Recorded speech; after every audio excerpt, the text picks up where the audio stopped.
Hi friends, అందరూ ఎలాగున్నారు? బాగున్నారా? నేను చాలా బాగున్నాను. ఈరోజు నేను వీడియోలో కందిపొడి ఎలాగా చేశానో మీకు వీడియో పెట్టేస్తానండి. కందిపొడి ఎలా చేశానో మనం ప్రాసెస్లోకి వెళ్ళిపోదాం. మీరు అన్నీ ఒక్కలతో తీసుకోవాలండి. ఒక గ్లాస్, చిన్న గ్లాస్, టీ గ్లాస్తో కందిపప్పు, తర్వాత పచ్చెనపప్పు, పెసరపప్పు 3 సమానంగా తీసుకోవాలండి. ముందుగా కందిపప్పుని తీసుకొని వేగాక తర్వాత పచ్చెనపప్పు వేసుకోవాలండి. పచ్చెనపప్పు వేసుకున్నాక అది కూడా బాగా వేగిపోయాక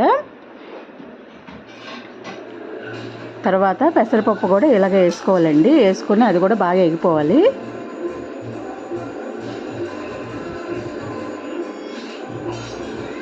చూసారా, పెసరపప్పు కూడా బాగా వేగిపోయిందిగా. ఇప్పుడు కొద్దిగా జీలకర్ర, మీకు కారం బట్టి ఎన్ని మిరపకాయలు కావాలంటే అన్ని మిరపకాయలు వేసుకోండి. మీకు కారం ఎంత కావాలంటే అన్ని మిరపకాయలు వేసుకోండి.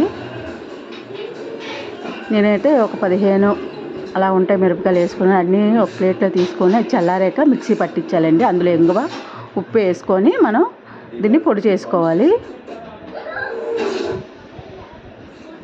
అంటే ఫ్రెండ్స్, మిక్సీ బాగా మెత్తగా పెట్టించుకోవాలి. అంటే ఫ్రెండ్స్, కందిపొడి రెడీ అయిపోయింది. అన్నంలో, వేడివేడి అన్నంలో నెయ్యి వేసుకొని తింటే చాలా బాగుంటుందండి. ఇది మనం ఒక ప్లాస్టిక్ గ్లాసులో స్టోర్ చేసుకొని ఉంచుకోండి. ఎన్ని రోజులైనా నిల్వ ఉంటుంది. ఇంతే ఫ్రెండ్స్, బాయ్. Goodbye.